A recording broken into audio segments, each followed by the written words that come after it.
al Señor porque aquí también se oró por las pruebas que Conchi se tenía que hacer.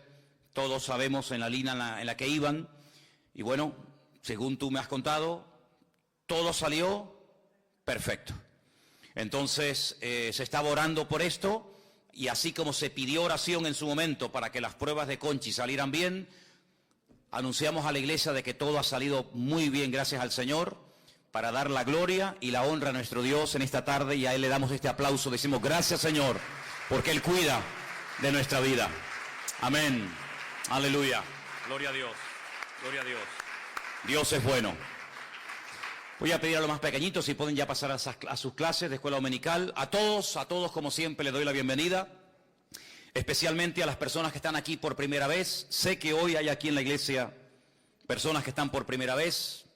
Tenemos un chico argentino con su compañera inglesa, y por ahí también veo alguna cara nueva, y sé que hay algunas personas nuevas. De verdad, gracias por estar con nosotros, que el Señor les bendiga.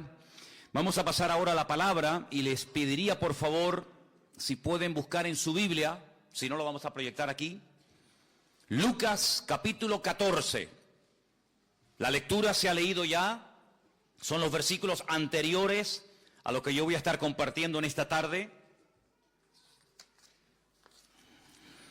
Lucas capítulo 14, por favor.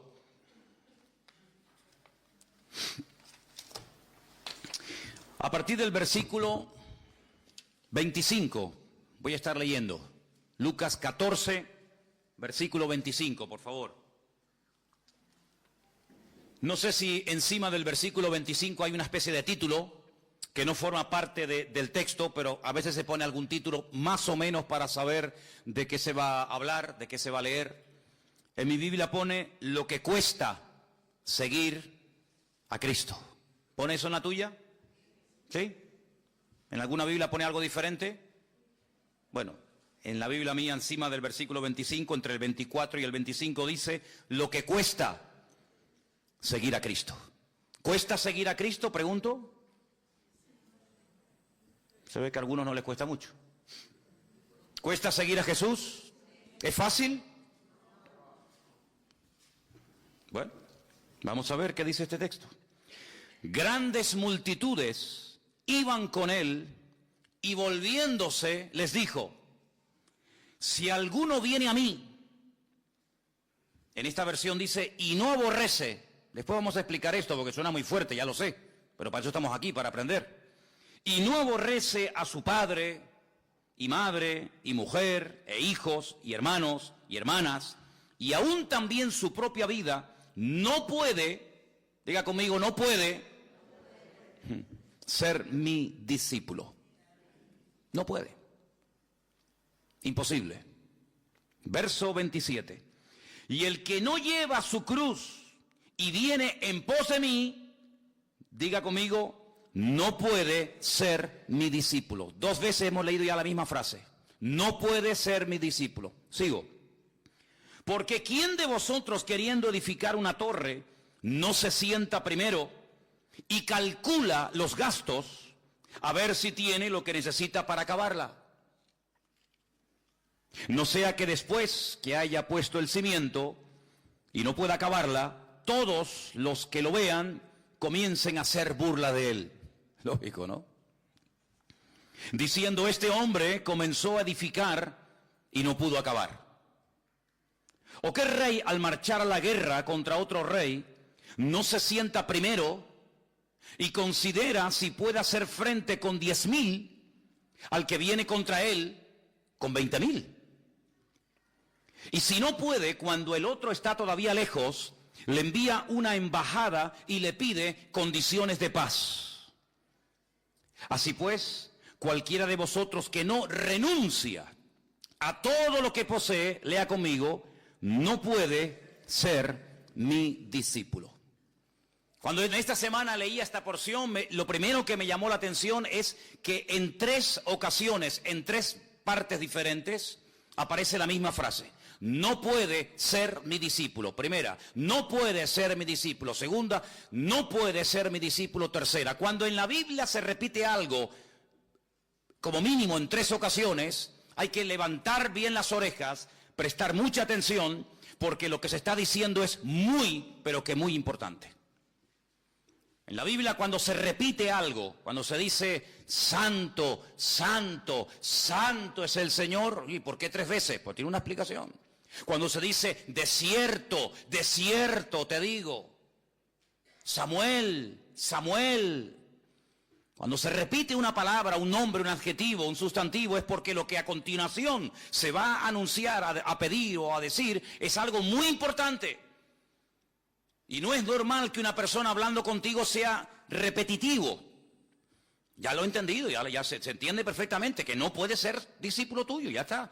Y ahora otra vez, y ahora por si no te ha quedado claro, ahora una tercera vez. Oye, aquí hay algo que tenemos que pararnos y preguntarnos, Señor, ¿por qué tú repites la enseñanza? ¿Por qué utilizas la misma frase en 3 ocasiones diferentes? Cuando uno comienza a leer los evangelios, te vas a dar cuenta de que los fariseos, que eran los religiosos de la época, ellos tenían sus discípulos. Y en la época de Jesús había 2 escuelas. Estaba la escuela de Shammai y la escuela de un tal Hillel. Y depende a la escuela, a la disciplina a la cual pertenecieras, te vestías, hablabas y te comportabas de una manera diferente. Los fariseos que eran de la escuela de Shammai eran completamente diferentes a la escuela farisea de Hillel.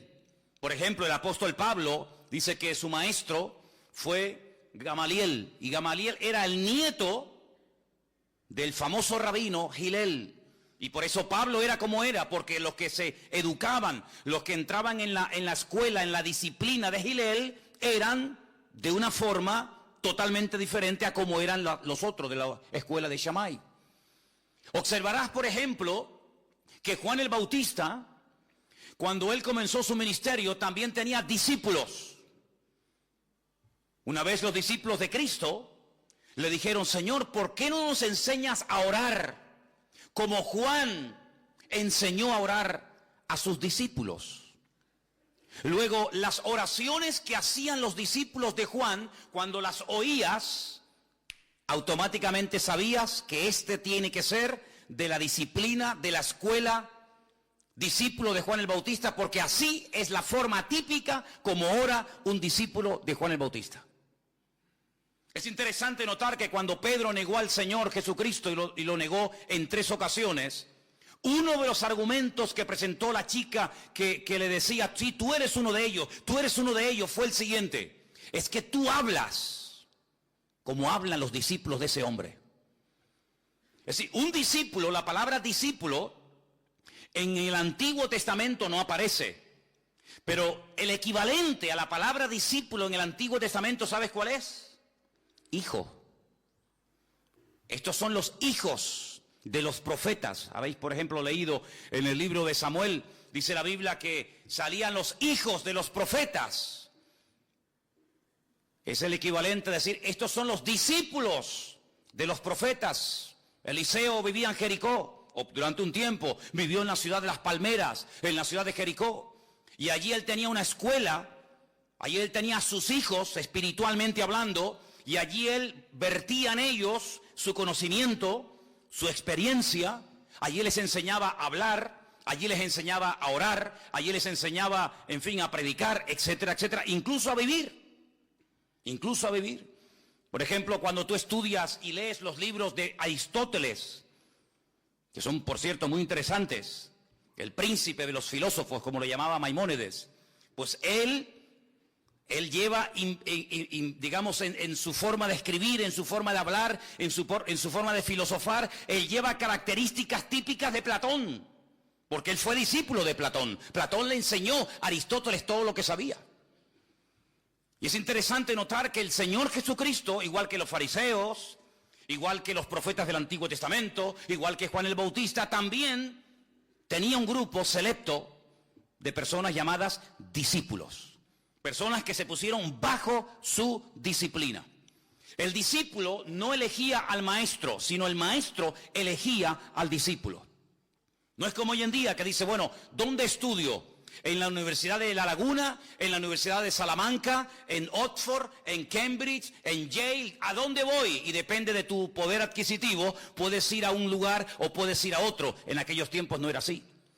En aquellos tiempos no era el alumno, no era el futuro discípulo el que decidía bajo qué disciplina, bajo qué tutoría, bajo qué maestro aprendía, sino que era el maestro el que te observaba y decía: este no reúne las condiciones. Este hombre no tiene el perfil de persona que yo busco para que yo vierta mi tiempo y mi experiencia en él. Este hombre a mí no me sirve.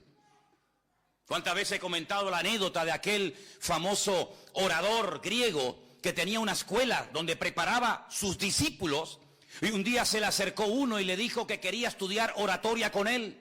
Y él le dijo: a ti no te voy a enseñar. Y este insistía y insistía y insistía.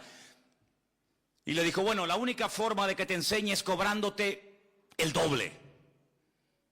Y le dijo: pero ¿por qué usted a mí me quiere cobrar el doble que a estos?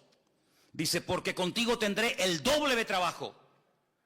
Porque a ti primeramente te tendré que enseñar a que te calles. Y eso me va a llevar mucho tiempo. Y cuando aprendas a callar, cuando aprendas a oír, entonces podré empezar recién a enseñarte a hablar.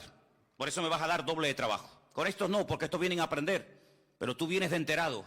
Entonces te tengo que bajar los humos, y cuando te baje los humos, recién entonces podré comenzar a trabajar contigo.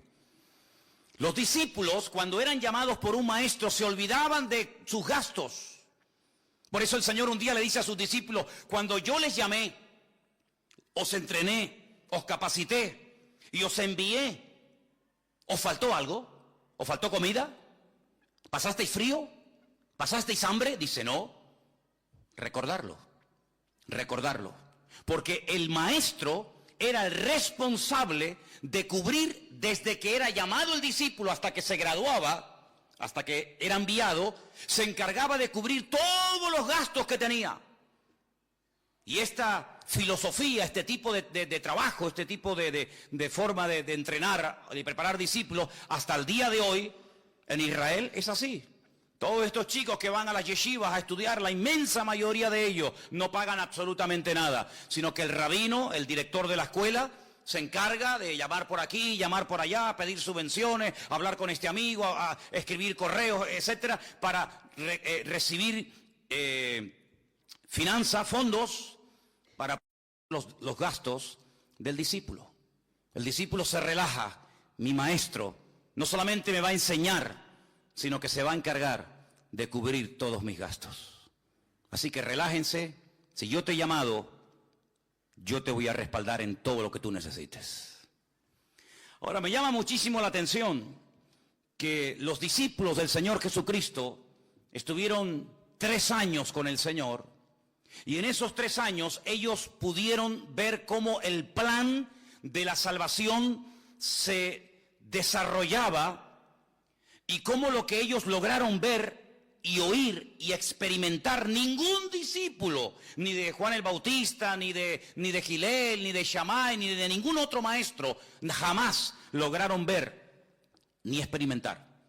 Porque sin lugar a dudas tuvo que ser un auténtico privilegio estar bajo la disciplina del mejor maestro, del mejor profesor, del mejor profeta, del mejor orador, del Rey de Reyes y Señor de los Señores, como era nuestro Señor Jesucristo.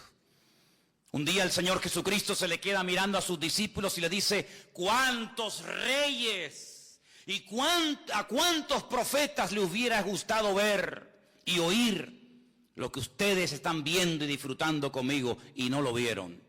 Es decir, tenían que considerarse privilegiados.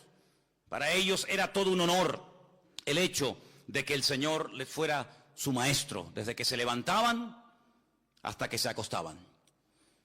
Ahora, en el versículo 25 que hemos leído esta tarde, si leemos los versículos anteriores, vemos que Jesús iba dispuesto a ir a Jerusalén, y en esta ocasión no iba a celebrar una fiesta y se volvería, sino que esta vez iría a Jerusalén a morir. Como mínimo esta era la 3ª o 4ª vez que Jesús subía, según el relato de los evangelios, a Jerusalén. Y de repente él se da cuenta de que va rodeado, como dice el versículo 25, de grandes multitudes. Miles y miles de personas. Y cuando dice aquí, volviéndose, en griego, es una expresión fuerte. Es como que se detiene, mira hacia atrás y como que les lanza un jarro de agua fría a las multitudes, a las miles de personas, como diciendo, un momento. Si alguno quiere ser mi discípulo, si alguno quiere venir en pos de mí, y pone las condiciones y pone el listón altísimo. En otras palabras, él se da cuenta de que están como muy entusiasmados, están como eufóricos por todo, claro, los milagros que han visto. Algunos de ellos seguramente habrían sido sanados o liberados de problemas espirituales. ¿Y a dónde va el Señor? A Jerusalén, vamos con él. Y el Señor dice, un momento, para. Vamos a controlar un poco este irreflexivo entusiasmo por seguirme a mí, porque ustedes no tienen ni idea a dónde yo voy y lo que a mí me va a pasar. Así que les voy a dejar las cositas claras. Si alguien quiere ser discípulo mío, y yo les recuerdo que cuando Jesús comenzó su ministerio, llamó a 70 discípulos, y luego a 12, y luego de esos 12 hasta uno le falló, y de esos 12, pues 3 eran los que más crecieron, y de esos 3 quedó uno, el más fiel de todos, el que estuvo hasta el pie de la cruz. Él sabe perfectamente que el entusiasmo es algo muy pasajero. Él sabe que ser un discípulo de Cristo basado en una emoción, eso no llega ni de aquí a la esquina. Yo he visto muchos cristianos a lo largo de mi vida que tienen un tiempo como de gloria, se entusiasman, empiezan a leer la Biblia, empiezan a venir a la iglesia, a esta o a otra, empiezan a orar y empiezan a estudiar y empiezan a caminar, pero el entusiasmo no dura siempre, hermano. Andar por emociones y por impulsos es lo más traicionero del mundo, porque eso se va así de rápido como un día vino. Y ahí hay una gran diferencia entre un seguidor y un discípulo. El que te sigue mientras esté entusiasmado, mientras las cosas le vayan desde su punto de vista bien, sigue. Pero en el momento en el que hay un revés, en el momento en el que hay la más mínima confrontación, en el momento en el que hay el más mínimo choque, automáticamente, si te he visto, no me acuerdo. Y es que existe la posibilidad de que algunos de ustedes sean simplemente en el día de hoy, fijaros lo que voy a decir, existe la posibilidad de que algunos de los que están aquí esta noche sean simplemente seguidores, pero no discípulos. Porque las características de un seguidor y las características, el estilo de vida de uno que sigue a Cristo y el estilo de vida de uno que es un discípulo de Cristo no tiene nada que ver, es como el sol y la luna, como el día y la noche, nada que ver. Las multitudes se ofendían y se iban, las multitudes eran egoístas, las multitudes buscaban muchas veces a Cristo, como decía el Señor, ustedes no vienen detrás de mí porque han entendido quién soy yo. ¿Y qué he venido a hacer? Sino ustedes vienen detrás de mí y me buscan porque están enfermos, porque tienen problemas espirituales en el hogar, porque ayer multipliqué los panes y los peces, y claro, permítame la expresión, es una bicoca seguirme a mí.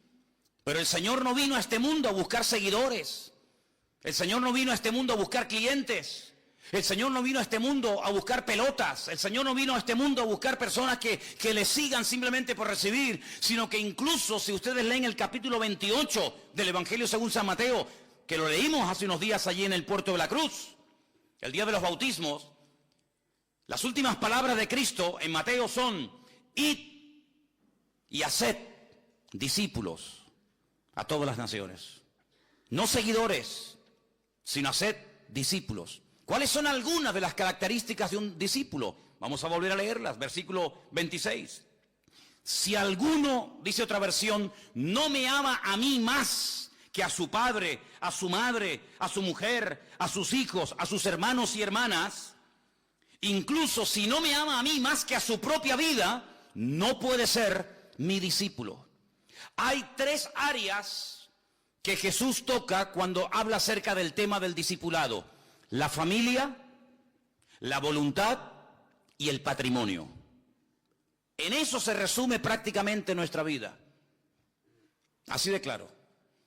Nuestra familia, todos tenemos familia, lo que somos como persona y lo que podemos llegar a tener o atesorar a lo largo de nuestra vida. Y en esa línea de flotación, en esos tres pilares fundamentales de cualquier ser humano, es donde apunta y golpea fuertemente el Señor. Y dice tajantemente, si tú amas a tu mujer más que a mí, tú a mí no me sirves. Me puedes servir como seguidor, pero nunca como discípulo. Si tú amas a tus hijos más que a mí, eres una persona que es un seguidor, formas parte del reino, pero no te puedo considerar un soldado, porque contigo no se puede contar para lo que yo realmente quiero y pretendo hacer en esta vida.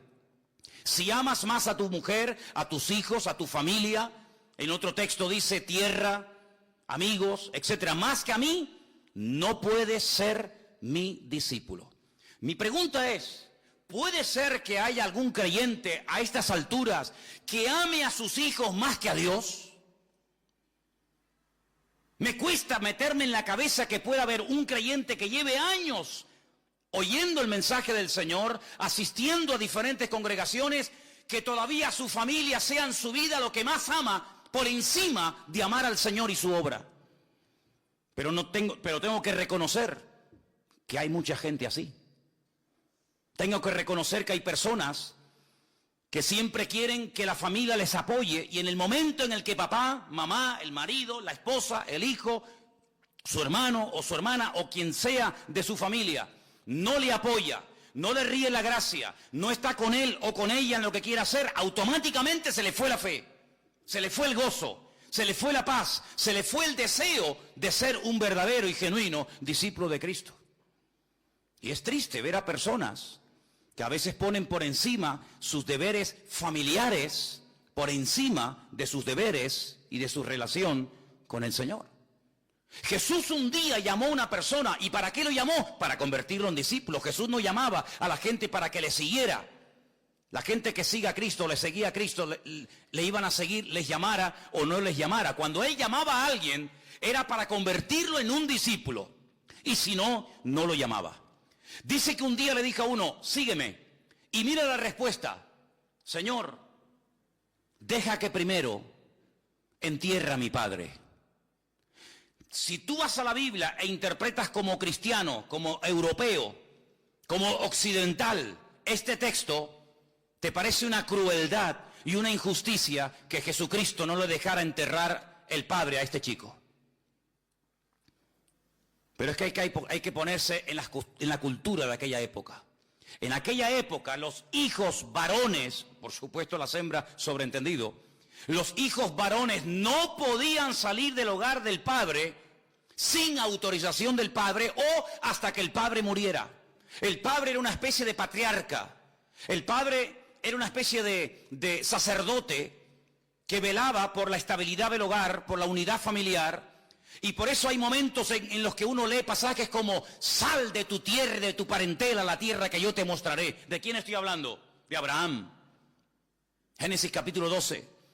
¿Sabe lo que significó para Abraham ir a su padre y decirle, Padre, Dios me está llamando y tengo que romper este nexo que nos une?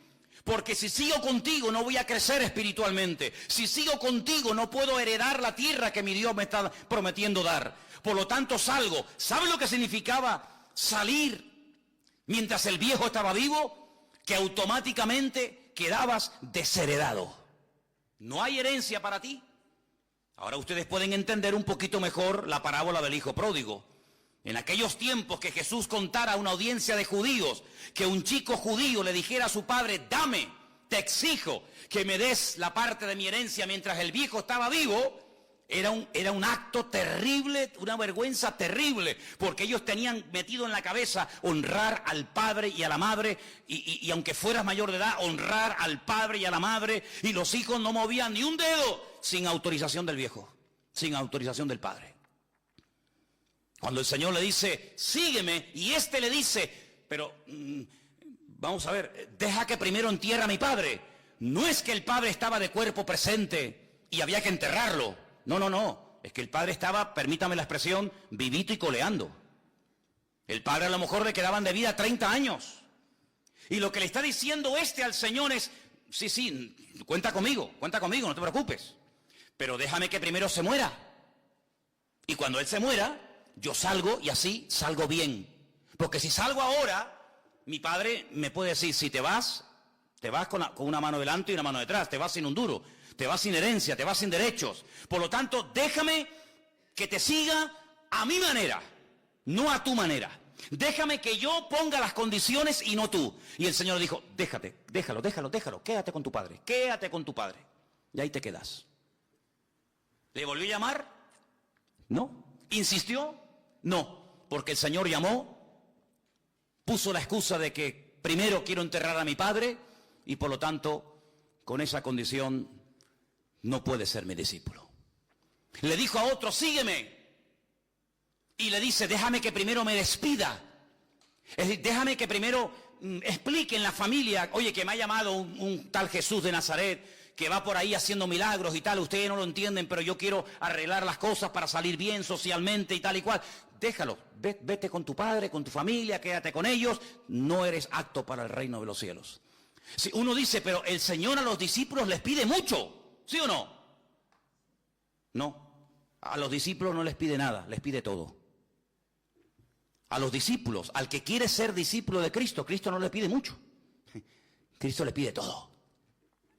Pero claro, también hay promesas y también hay recompensas. El Señor dice, si alguien se ha atrevido a dejar una cosa por mí, yo le prometo en esta vida dar 100 veces más de lo que ha dejado por mí y en la otra vida le prometo la vida eterna. Así que una de las condiciones es que por encima de cualquier lazo familiar, tenemos que amar al Señor más que a nada ni a nadie. Y si no es así, usted es mi hermano en Cristo, por supuesto, faltaría más. Usted es un seguidor de Cristo, pero usted no es un discípulo de Cristo, porque usted no está dispuesto a pagar el precio. Usted ama más a su padre, a su madre, a su marido, a sus hijos, que a la obra de Dios. Por lo tanto, usted es mi hermano, Dios le bendiga. Nos veremos en la otra vida.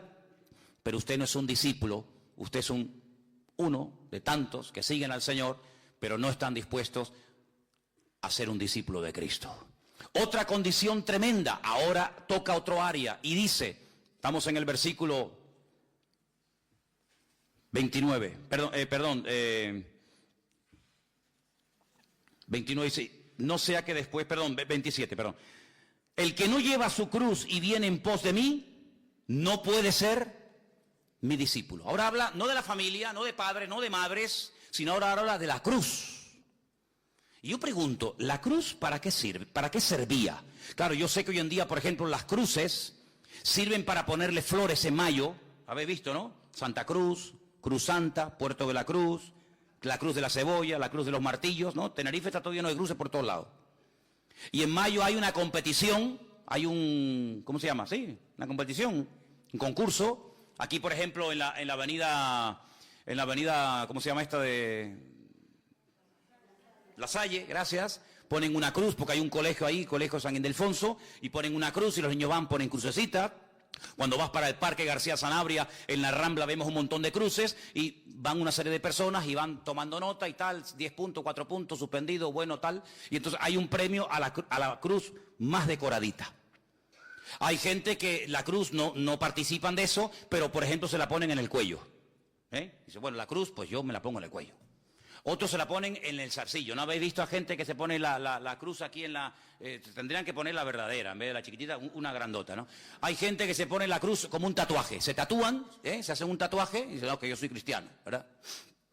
Me acuerdo una de las primeras veces que fui a Belén, la ciudad de Belén donde nació Jesús, conocí a un palestino, decía él que era cristiano, y me dice, mira, yo soy cristiano y tenía aquí un cacho de cruz tremendo, pero después me dice, pero mira lo que tengo aquí, y sacó un revólver, sacó una pistola y me dijo, pero esto es para matar a judíos. Digo, qué cristiano tan curioso, tan simpático, ¿no? Tremendo, ¿no? El judío que agarre, judío que mato, pero era cristiano. Los mataba en el amor del Señor. Tremendo, ¿no? ¿Para qué servía la cruz en los tiempos de Cristo? Para matar. Nada más que para eso. A nadie se le ocurriría coger una cruz y ponerla en una sinagoga o ponerla como objeto decorativo en una casa. A nadie. ¿Habéis visto esos matrimonios que encima de la cama de matrimonio, siempre en la cama del matrimonio, nunca en la cama del niño, nunca en la cama de la madre, siempre en la cama de ellos? Pero un crucifijo que el día que se les caiga encima, el día que se caiga el pedazo de crucifijo, va a haber una desgracia. Porque es un cacho de cruz tremenda ahí encima de la cama del papá y de la mamá. ¿Qué te parece, amigo? Pero la cruz en aquellos tiempos solamente servía para una cosa: para humillar, para avergonzar, para torturar y para matar a una persona. Nada más que para eso. Nada más que para eso. Terrible, terrible. Es preferible que te peguen un tiro, es preferible cualquier otro tipo de muerte, pero morir crucificado era lo más humillante, lo más doloroso, era algo terrible, terrible. Para colmo, luego ni los enterraban, los dejaban ahí que se pudrieran. No los enterraban en lo alto de montes como vemos en las películas o en los cuadros, no, los colgaban bien cerquita de los caminos para que la gente les escupiera y les tiraba piedras, y para que los perros vinieran y los cuervos vinieran y les comieran y le arrancaran los ojos y trozos de carne. Así era, eso era la cruz, eso era la cruz. No era de mármol, no era de flores, sino era lo más rústico y lo más terrible que había. Y ahí, pum, te clavaban, te colgaban, ahí te quedas, amigo. Me da igual si llevas 3 horas, 4 horas, 8 horas o 20 horas, ahí te queda. El que lo crucificaban, de ahí no bajaba. Y el Señor dice: ustedes me están siguiendo a mí, pero yo les quiero dejar bien claro que yo voy a Jerusalén a morir. Pero no solamente yo voy a morir a Jerusalén, sino que ustedes tienen que tomar voluntariamente la cruz. Porque si ustedes no toman la cruz, es decir, si ustedes no estáis dispuestos a sufrir vergüenza, a ser humillados, a ser ultrajados, incluso a morir, no podéis ser mis discípulos. Bueno, pero es que yo lo que quiero es venir a la iglesia para que mi marido no me deje. No para que me maten en una cruz.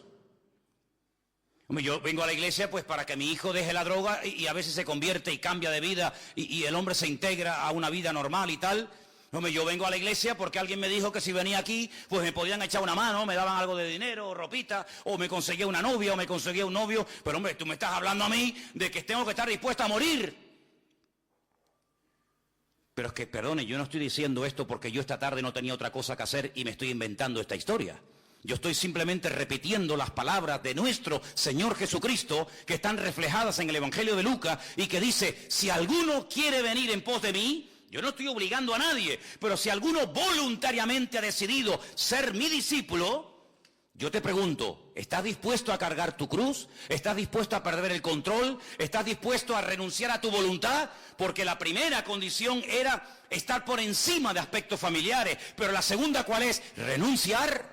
Renunciar a tus planes, a tus proyectos, a tus objetivos, a tus sueños. Ahora me voy aquí, ahora me voy allá, ahora voy, ahora entro, ahora me caso, ahora me separo. ¿Estás dispuesto a renunciar a todo eso? Si estás dispuesto, puedes ser mi discípulo. Si no estás dispuesto, pues un seguidor más.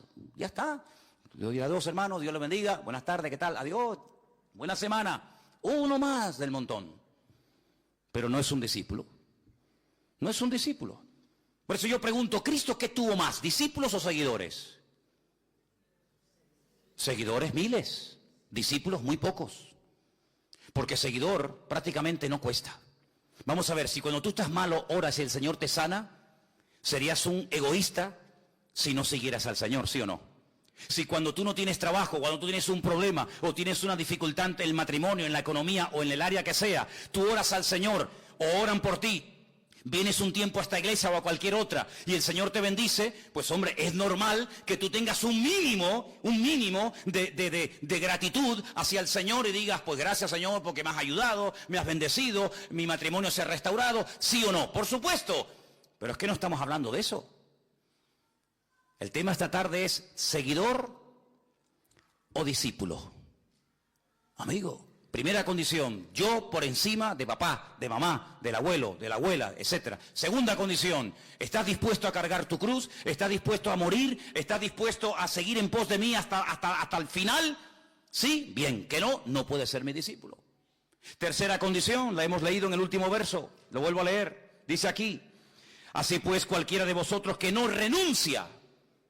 Una de las explicaciones que encontré sobre esta palabra es, también se podría haber dicho: así pues cualquiera de vosotros que no dice adiós, que no se despide de todo lo que posee, no puede ser mi discípulo.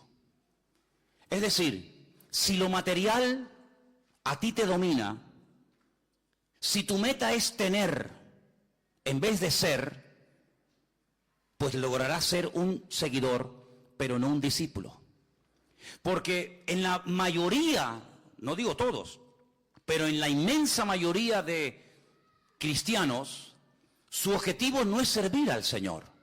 De hecho, yo vengo diciendo hace mucho tiempo que hay una crisis impresionante dentro de la iglesia, y cuando hablo de iglesia me explico a nivel general, y es que hoy en día es muy difícil encontrar a una persona que esté dispuesta a servir al Señor. He conocido muchos que han estado sirviendo al Señor y por lo que sea han dejado de hacerlo. Consiguieron su trabajito, se compraron su cochecito y si te he visto, no me acuerdo. Y por aquí han pasado ya algunos. Es mucho más fácil haber estado sirviendo al Señor y dejar eso para servirme a mí mismo o a mis intereses personales que, como dice aquí, estar dispuesto a poner todo en segundo plano y decir, no, yo voy a servir a mi Señor. Y yo vuelvo a repetir lo que millones de veces me habéis oído decir. Yo ya voy a cumplir este año 55 años, ¿eh? Parece mentira, pero ya, ostras, 55 años, yo digo, madre mía, si el otro día tenía 19. Pues sí, 55 años. Y yo me convertí, pues, con 17, a punto de cumplir 18 años. Y hay una cosa que mira que yo he preguntado, le he preguntado a pastores, lo he preguntado en iglesia, lo he preguntado en América, lo he preguntado en Europa, lo he preguntado por todas partes y todavía nadie me ha dado una respuesta que me deje satisfecho. ¿Sabes qué les he preguntado? ¿Cómo es posible que si nosotros los cristianos decimos que el haberme encontrado con Cristo, el haber sido perdonado mis pecados, el haber nacido de nuevo es la experiencia más grande, gloriosa y maravillosa de la vida? Pregunto, ¿sí o no? ¿Estoy exagerando? Porque ser madre tiene que ser una experiencia tremenda, pero hay una experiencia aún más grande que esa, y es la de ser un hijo de Dios, sobre todo para los que hemos venido de la calle. Cuidado, que no le quito mérito a los que han nacido en el Evangelio de familias cristianas, lo cual es una maravilla y un privilegio. Bienaventurado el varón que no anduvo en consejo de malos, dice la palabra. Cuidado, ya me hubiera a mí gustado. Pero el Señor tenía otro plan para mi vida. Pero los que hemos venido de la calle y hemos estado revolcándonos en la basura con los demonios y nuestra vida ha sido un desorden desde que nos levantábamos hasta que nos acostábamos, hermanos. De rebeldía, de soberbia, de ira, de millones de cosas. Y nos hemos encontrado con Él. Yo no he tenido otra experiencia en mi vida más grande, más satisfactoria y más maravillosa que haber conocido a Cristo como mi Señor y Salvador. Ninguna.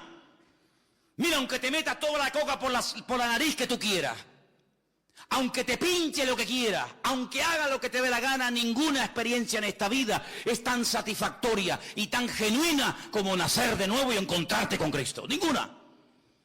Porque cualquier otra experiencia se acaba. ¿Sí o no? Hermano, aquí hay gente que tiene más experiencia que yo en lo que estoy diciendo. Y te pueden decir, yo me ponía por la mañana y cuando llegaba unas horas o a la tarde, otra vez tenía que volver a las andadas. ¿Por qué? Porque no hay experiencia que dure y dure y dure y no se acaba. Pero con Cristo sí. Con Cristo voy de una gloria a otra, de una victoria a otra, de una bendición a otra, de un triunfo a otro. Y eso de no, el primer amor lo tengo hoy. El primer amor lo tengo hoy. No, eso era cuando te convertiste. Bueno, me convertí y ahora yo amo más a Cristo hoy que cuando tenía 18 años, hombre. Porque ahora lo conozco mejor todavía. Yo amo más hoy a mi mujer que cuando la conocí. Bueno, es que cuando me casé con ella ni la conocía. Yo creo que ella se enamoró de mí porque no me conocía. Yo me enamoré de ella sin conocerla, pero yo digo que ella se enamoró de mí porque no me conocía, porque luego me conoció y dice, madre mía, menudo callo me tocó. Pero con Cristo, es que, hermano, es que no hay otra experiencia en mi vida. Me han calumniado, me han criticado, me han robado, me han hecho de todo. Pero como yo sé en quién he creído, hagan lo que hagan o digan lo que digan, a mí no me afecta. Bueno, me afecta como persona, pero mi relación con Dios es indestructible. Porque yo no conocí a Cristo en un hogar cristiano, de una abuelita, de un abuelito que era cristiano. Yo ni siquiera leí la Biblia para convertirme. Yo entré a una iglesia a robar. Yo entré a una iglesia endemoniado, enfermo y desordenado. Y le dije, yo no creo en Dios, yo no creo en curas, yo no creo en pastores, yo no creo en nadie. Pero si tú existes, quiero que me ayudes, que me liberes, que me cambies y que me pongas patas arriba. Y el Señor lo hizo. Y esa experiencia es la más grande del mundo. Si esa es la experiencia más grande que predicamos y proclamamos, ¿cómo es posible que no dediquemos la vida entera a decirle al mundo que esto es lo que el mundo necesita? Es lo que no entiendo. Yo no me veo, con todo mi respeto, haciendo otra cosa, trabajando. ¿Para quién voy a trabajar yo? Yo solamente trabajo para mi Dios, porque mi Dios trabajó para mí y yo voy a trabajar para Él todos los días de mi vida. Porque para mí lo más grande, Dios me cambia, Dios me libera, Dios me transforma y ahora salgo y me voy a dedicar otra vez ¿a qué? ¿A qué me voy yo a dedicar? ¿A qué voy yo a dedicarme? Ya nada me llena, ya nada me satisface. Me acuerdo una vez en Galicia, hace muchos años, en una boda, estaba allí el presidente de la Xunta de Galicia. Y se me acercó y me dijo, con el pico que tú tienes, me dijo así. Así me dijo. Me habrá confundido con un pájaro o algo, ¿no? Dice, con el pico que tú tienes y con la gente que tú conoces, tú nos podrías ayudar mucho. Además estaban de campaña el PP en aquella época. Dice, tú nos podrías ayudar y ganar mucha gente con ese pico que tú tienes. Y tengo un amigo que es político en Las Palmas que siempre que me ve me dice, yo Manolo, de verdad, ¿cómo me gustaría a mí engancharte y ponerte ahí en los mítines para que nos convenzas al personal y los voten? Digo, pues lo llevas crudo, amigo. Y me ofrecían y te damos esto y no sé qué, no sé cuánto, que no me tientan lo que me ofrezcan. Porque para mí el vivir es Cristo y el morir es ganancia. Y no tengo ninguna envidia de esos que se dedican a eso, sino todo lo contrario. Muchas veces siento hasta vergüenza de los políticos que nos tienen que representar y lo que hacen es que nos hacen pasar vergüenza ajena, tanto dentro como fuera de España, sinceramente. Entonces cuando el Señor está llamando a esta gente, no los está llamando para entretenerlo. Bueno, venga, vamos a orar, venga, recibe. Uy, se cayó, ayer recibió, gloria a Dios. No. Voy a Jerusalén a morir. ¿Quieren venir conmigo? Hoy en día hay mucho juego, mucho circo dentro de las iglesias evangélicas. Hay gente que va a las iglesias evangélicas a reírse. Yo he visto cultos por internet, que ya no, apenas los veo, pero en su época estuve viendo gente que va a la iglesia y dice, ¿por qué viene usted aquí? Ay, porque lo paso bien. Viene amargado, viene triste, viene que le duele la artrosis, le duele la cadera, le duele la artritis, le duele la oreja, le duele de todo. Y entonces llega el pastor, le pone la mano, se cae patas arriba como la cucaracha, se pone a reír. ¡Ah! 3/4 de hora, gloria a Dios, Dios te bendiga, venga para casa. El siguiente. No ora, no busca a Dios, no lee la palabra, no tiene ni idea de la palabra del Señor, no gana a nadie para Cristo, pero estoy lleno del Espíritu Santo. Ya. Eso no es lo que quiere el Señor hoy en día. No estamos en esa línea, no estamos. Yo podría estar en esa línea, yo podría estar, como que no, pero no voy a entrar en ese juego. ¿Saben por qué? Porque la palabra de Dios nos enseña que lo que el Señor está buscando son gente que quiera ser discípulos de Jesucristo y no solamente seguidores. Y un discípulo es una persona que está dispuesta a sacrificarse. Yo pregunto, mira, yo apunté aquí esta tarde estas preguntas, las voy a hacer ahora. ¿Hasta qué punto estamos dispuestos a sacrificarnos por el Señor y por su obra? ¿Hasta qué punto? ¿Hasta dónde estamos dispuestos a sacrificarnos? Porque seguro que más de uno en esta tarde aquí ha estado o está trabajando en un lugar donde no te están pagando lo que tú te mereces. ¿Sí o no? Gracias por ese amén. Seguro que alguno de ustedes está trabajando y no le han pagado lo que tú mereces. O te dijeron que ibas a trabajar 4 horas y te están explotando y te ponen a trabajar 8. Incluso algunos son empresarios cristianos que se vienen a las iglesias a contratar a hermanos porque saben que son fieles y son buena gente y se callan y no van a tener problemas con ellos ni con ella. Y van de cristianos y los contratan hermanos en Cristo y luego los explotan y no les pagan lo que le habían prometido dar y se llaman cristianos. Seguro que hay alguna persona aquí que está trabajando en ese trabajo porque no te queda otro remedio. Porque si fuera por ti hace años que te habrías largado de ese sitio, ¿sí o no? Y yo digo, ¿cómo aguanta la gente tú? ¿Cómo aguanta humillaciones y llega el jefe y te dice, no, esto no me gusta, quítalo otra vez y me lo pones para allá? Pero si estaba hace un rato aquí, no puedo, me lo quites y me lo pones allá. Y te callas la boca. Y a veces qué poco aguantamos por el Señor, ¿verdad? Qué poco aguantamos, qué poca resistencia tenemos por el Señor. Aguantamos humillaciones, aguantamos que no nos paguen lo que nos corresponde. Las vacaciones, usted me dijo que iba a tener vacaciones, no, pero te lo dije, pero eso olvídate, no se puede ahora. Pero por lo menos me las va a pagar, sí, en agua y en Coca-Cola te las voy a pagar.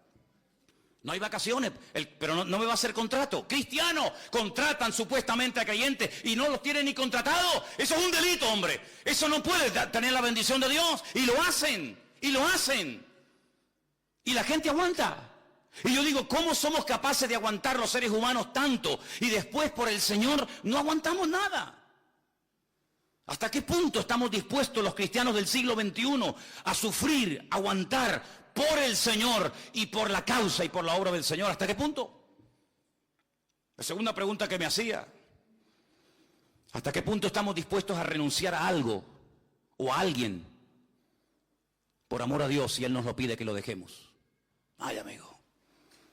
Conocí una vez a un chico que decía, yo estoy dispuesto a obedecer al Señor si me manda a la China a predicar, si me manda a la selva a predicar yo voy, pero a mí que no me pida que deje a mi novia.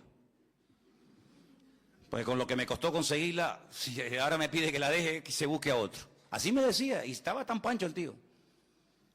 Para él era su tesoro. ¿Qué te parece? Hace muchos años yo leí una anécdota de unos misioneros que fueron a una tribu y predicaron, y la gente se convirtió y entendió el evangelio, pero el jefe de la tribu no quería romper sus dioses, sus ídolos. Y mira que le hablaban y le abrían la Biblia y le explicaban, pero este no quería. Y un día el hijo del jefe de esa tribu llegó y rompió el ídolo del jefe de la tribu, del brujo. Y cuando abrió esos muñecos de madera, por dentro eran huecos y estaban llenos de oro. Y ahí dice la palabra de Dios que donde está tu tesoro, allí también estará tu corazón. Donde está tu corazón es donde está tu tesoro. Y donde está tu tesoro, allí también estará tu corazón. ¿Qué te parece? ¿Dónde está tu corazón? ¿Sueñas para Dios? ¿Sueñas con servir al Señor? ¿Sueñas con darle más de tu tiempo? Este 2016 va a ser igual que el otro. Quejas y quejas y quejas, y no tengo esto, y no tengo lo otro, y no tengo tal, y no tengo cual. Yo dije al principio de año, en el primer mensaje que da aquí en la iglesia, que si tú escoges la queja, escúchame bien, al final de año me darás la razón. Si coges el camino de la queja, tendrás muchos motivos durante todo este año para seguir quejándote, porque es el camino que usted ha escogido, el de la queja. Pues toma, para que te sigas quejando.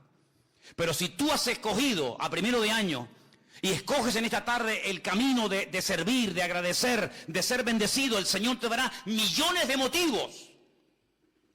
motivos para ser agradecido y ver la grandeza del Señor. Y aquellos reveses y aquellas cosas que aparentemente parecen negativas, al final te vas a dar cuenta de que aquello aparentemente negativo fue una bendición, no una piedra, sino fue una bendición que Dios puso en tu camino, simplemente que no sabías discernir, no sabías leer la circunstancia que te estaba pasando. Yo lanzo una pregunta esta tarde y les digo a todos ustedes, ¿ustedes qué quieren ser? ¿Discípulos o seguidores? Sin que ustedes me respondan, yo ya sé. ¿Cuántos discípulos o cuántos quieren ser discípulos y cuántos han decidido seguir siendo seguidores? Yo les voy a pastorear igual a todos, créanme. No voy a tener mayor consideración con los que quieran ser discípulos después de dar esta breve explicación que a los seguidores. No, yo les voy a tratar exactamente igual a todo el mundo. Pero lo que quiero que sepas, que lo que el Señor quiere hacer de nuestras vidas no son domingueros, calientabancos, gente que viene a recibir. Lo que el Señor quiere de todos y cada uno de nosotros, porque discípulo no se convierte uno de la noche a la mañana, esto es un proceso, esto lleva años, pero por lo menos la intención hay que tenerla, por lo menos. Si usted quiere ser discípulo, vamos a esforzarnos, porque yo también lo quiero ser, y vamos a esforzarnos, y vamos a estudiar, y vamos a aprender, y vamos a hacer lo que podamos, para poder llegar a final de año y decir, Señor, por lo menos estoy en la escuela del discipulado de mi Dios, de mi Señor. Pero si usted no quiere ser discípulo, usted quiere seguir siendo, pues eso, pues entra, sale, hola, ¿qué tal? Hola, hermano, todo, hoy qué bonito, qué bien. Muy bien, no hay ningún problema. Pero yo lo digo, con el amor del Señor, no sabe lo que te estás perdiendo. Porque las mayores bendiciones, la relación más profunda que el Señor tiene, no la tuvo jamás con los seguidores, sino la tuvo con sus discípulos. Un día, y termino, les dijo el Señor, escúchenme bien, a ellos, a los que me siguen, yo a ellos les hablo en parábolas. Y les dijo algo que les dejó, como diciendo, como a lo mejor a algunos de ustedes les dejará también, para que oyendo no se enteren y para que viendo no vean, como diciendo, pero Señor, yo a ellos les hablo por parábola, yo los entretengo a ellos, pero yo sé positivamente de que ellos son seguidores míos, pero en cuanto vengan los problemas, en cuanto vengan las pruebas, en cuanto venga la persecución, todo esto que veis, se volatiliza esto, no va a quedar ni uno.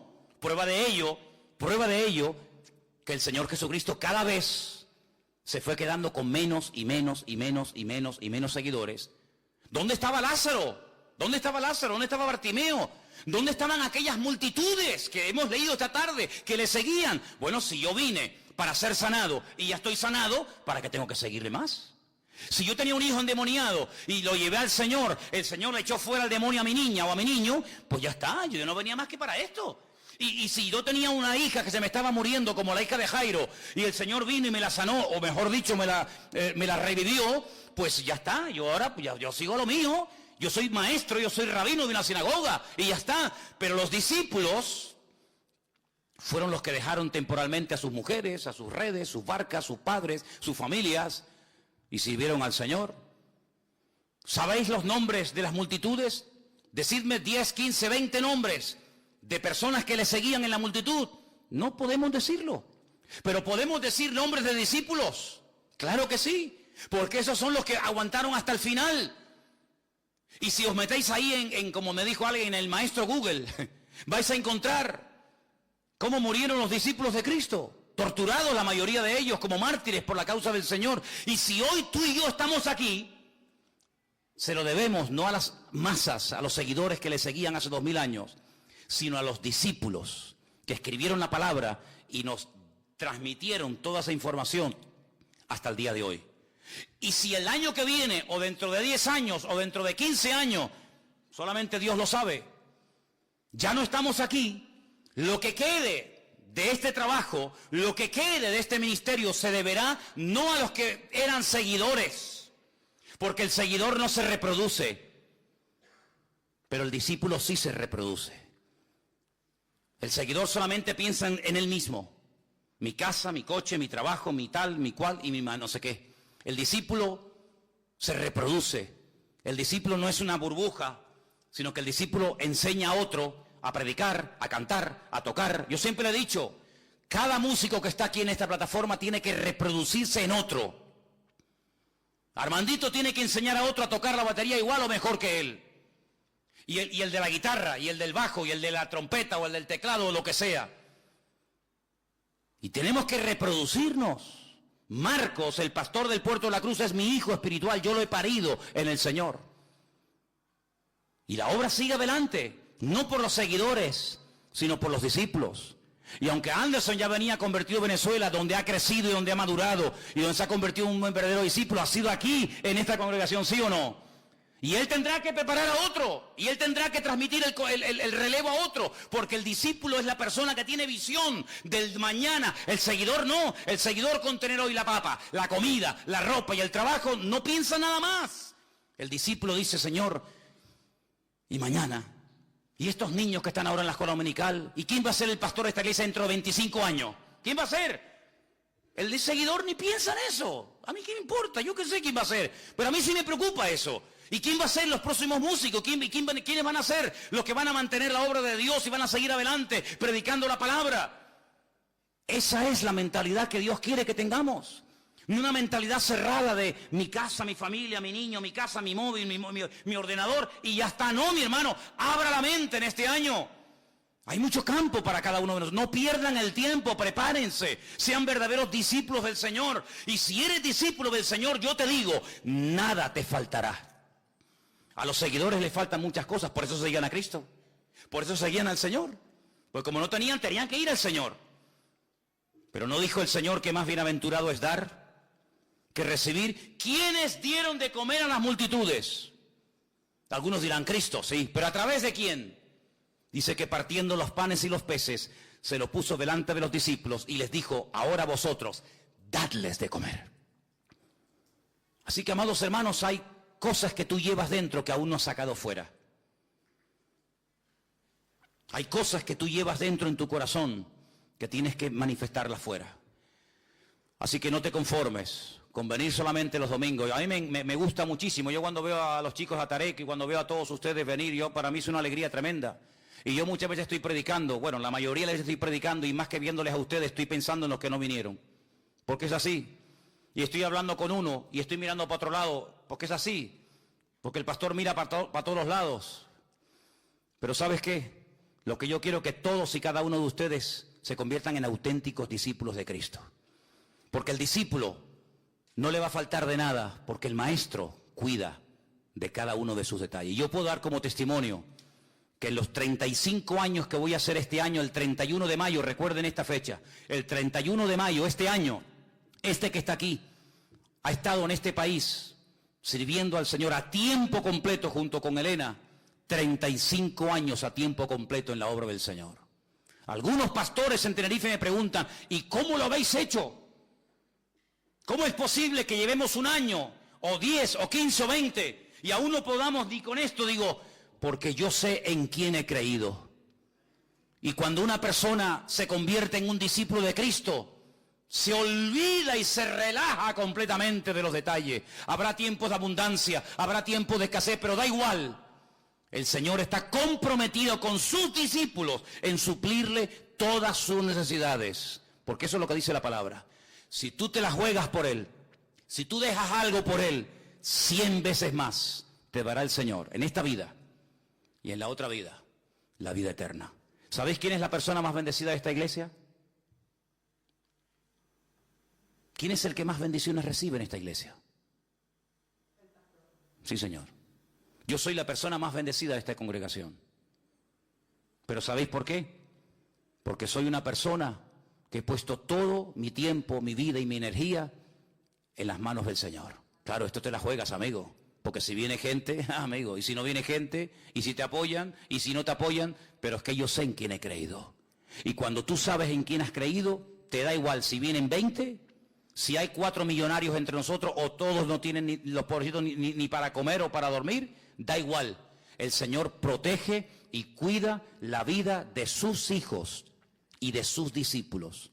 Y no te olvides que la Biblia no la escribió ningún seguidor. La Biblia está escrita por los discípulos de Cristo, los que dieron a los demás lo mucho que habían recibido durante el tiempo que estuvieron en los caminos del Señor. Cierra tus ojos, hermano, ahí donde estás. ¿Discípulo o seguidor? ¿Qué quieres ser? ¿Qué quieres ser? Tú tienes que tomar una decisión. Tú tienes que decir, ¿cómo no voy a ser discípulo de mi Dios? ¿Cómo no voy a ser un discípulo de mi Señor? Si tú me lo has dado todo, Señor. ¿Seguidor? Hay seguidores de futbolistas, hay seguidores de cantantes, hay seguidores de actores de cine, de teatro. Pero Cristo lo que está buscando son hombres y mujeres que sean verdaderos discípulos del Señor. Y eso es lo que queremos en esta tarde, pedirte que nos dé fuerzas, porque vamos a intentar, Señor, con tu ayuda y con tu respaldo, ser discípulos tuyos, Señor. Queremos renunciar a todo lo que tengamos que renunciar. Queremos renunciar, Señor, a todo aquello que aparentemente nos pueda producir algo de seguridad en la vida. Pero tú nos has demostrado que la única seguridad en la vida es Cristo. La única seguridad, a lo único que verdaderamente podemos agarrarnos y confiar sin miedo a llevarnos una desilusión, un palo, es a ti, Señor. Por eso en esta tarde te pedimos, todos los que estamos aquí, ayúdanos, Señor. Ayúdanos, Señor, a convertirnos cada día en fieles discípulos tuyos. Tú has hecho maravillas entre nosotros, Señor. Tú has hecho milagros, señales, prodigios. Eso el mundo tiene que saberlo. El mundo tiene que saber lo que tú has hecho en nosotros. Bendito sea tu nombre. Ayúdanos, Padre Celestial. Te lo pedimos en el nombre bendito de Jesús. Aleluya. Un hombre tenía una vez un problema tremendo en su cuerpo. Dice la Biblia, yo sé que suena fuerte, pero no es una exageración, 2000 demonios. Jesús le dijo, ¿cómo te llamas? Y le dijo, Legión. Miles de demonios. Cuando fue liberado, cuando dice la Biblia que recuperó su juicio cabal, cuando ya se vistió y estaba ya bien, le rogaba encarecidamente al Señor, Señor, quiero ir contigo, quiero viajar contigo. El Señor dijo, no, en esta región a mí no me han querido ir. En esta región me dicen que me vaya. Vete y cuéntale a los tuyos cuán grandes cosas ha hecho el Señor contigo. Podía haberle dicho, ven, sígueme. Un seguidor más. Nadie se hubiera enterado del pedazo milagro que el Señor hizo por él. Así que en vez de ser un seguidor más, y venga a engordar, y venga a engordar, y venga a engordar, vete a tu región, a Gadara, y a todos los que conozcas, cuéntales lo que yo he hecho por ti. ¿Y cuántos se habrán convertido al Señor? No a través del testimonio de Cristo, que no lo dejaron hablar, sino a través del testimonio del famoso ex endemoniado gadareno, porque no fue un seguidor, sino fue una persona que reprodujo el milagro en su vida, en otras vidas. Damos ya el mensaje en esta tarde. Padre Celestial, te damos gracias por este privilegio tan grande y tan maravilloso que nos das de poder estar aquí reunidos en esta tarde en torno a tu palabra. Pedimos que nos ilumines, que nos muestres las verdades ocultas de tu palabra y que podamos, Señor, hacer tu voluntad. Queremos ser gente madura, queremos, Señor, ser gente útil en tus manos y en tu reino. Y por eso te pido que el mensaje de esta tarde produzca en nosotros esa madurez, esa firmeza espiritual para poder hacer las cosas bien y decentemente, como dice tu palabra. Guíanos, Señor, y que todo lo que hablemos sea de bendición, en el nombre bendito de Jesús. Amén y amén. Vamos a ir en primer lugar a un pasaje del Evangelio según San Mateo, lo tengo aquí anotado, es el capítulo 26, por favor. Mateo, capítulo 26, a partir del versículo 47 hasta el 54. Mientras todavía hablaba, vino Judas, uno de los 12, y con él mucha gente con espadas y palos, de parte de los principales sacerdotes de los ancianos y de los ancianos del pueblo. Y el que le entregaba les había dado señal diciendo, al que yo besare, ese es, prendedlo. Enseguida se acercó a Jesús y le dijo, salve, maestro, y le besó. Jesús le dijo, amigo, ¿a qué vienes? Entonces se acercaron y echaron mano a Jesús y le prendieron. Pero uno de los que estaban con Jesús, ahí no dice quién, pero como gracias a Dios esto se cuenta en otros evangelios, sabemos que era Pedro, ¿vale?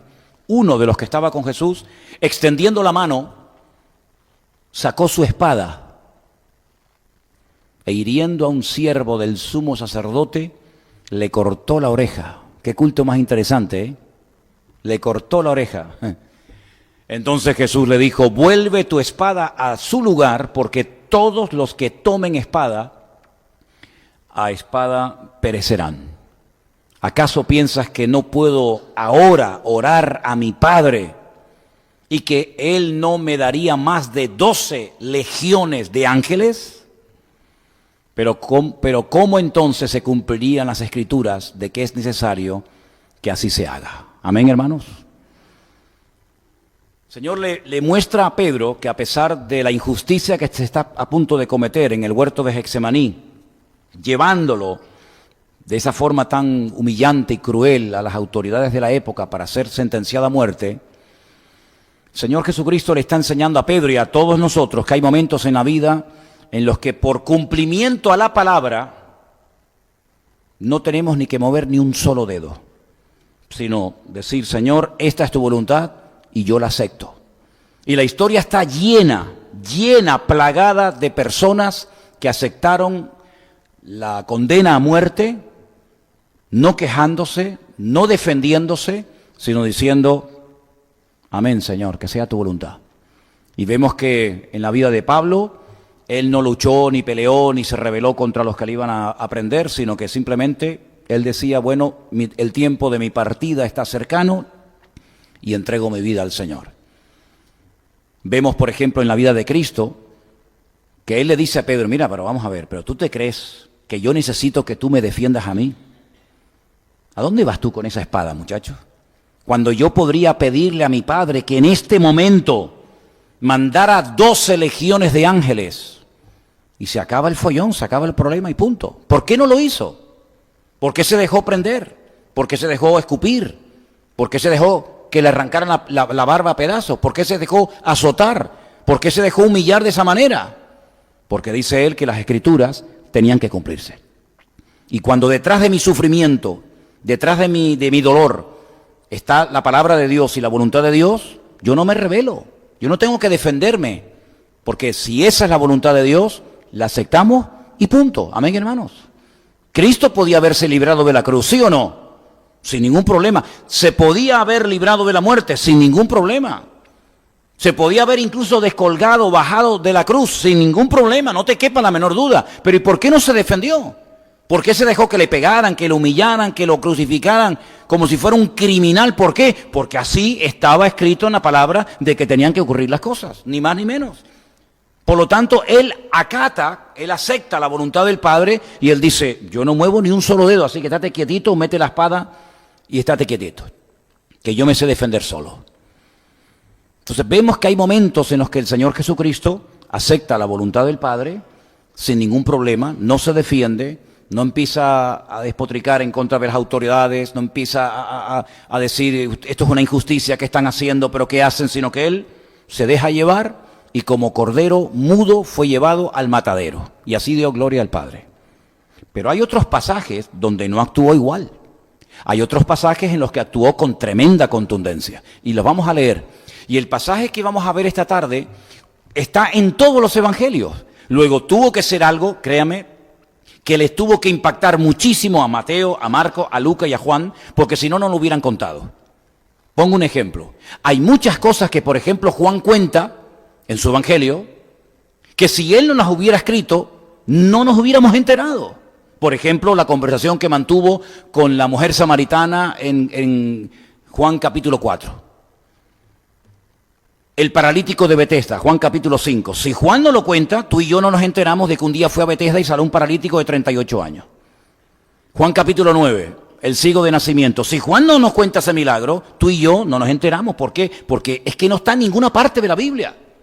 Pero esto que vamos a hablar en esta tarde lo cuentan los cuatro, Mateo, Marcos, Lucas y Juan, lo cual quiere decir que fue algo muy impactante, algo que les impactó muchísimo la reacción del Señor. Y vamos a leerla. Vamos a empezar, por ejemplo, por el Evangelio Mateo, Mateo capítulo 21, del versículo 12 al 13, los detalles que nos da Mateo. La historia es muy larga, pero vamos a leer solamente 2 versículos. El primero es este. Jesús entró en el templo de Dios y echó fuera a todos los que vendían y compraban en el templo. Los echó fuera. Volcó las mesas de los cambistas y las sillas de los que vendían palomas. Versículo 3, y les dijo, escrito está, mi casa, casa de oración será llamada, mas vosotros la habéis hecho cueva de ladrones. Nos quedamos con el dato. Vuelca las mesas, vuelca las sillas y saca a la gente que está metida en el templo. Ahora, vamos a hacer un poco de historia. ¿Qué hacía esa gente ahí metida? ¿Quién les había dado permiso? Quiero recordarles que en la época de Jesús, el sacerdocio estaba totalmente corrompido. Era una vergüenza.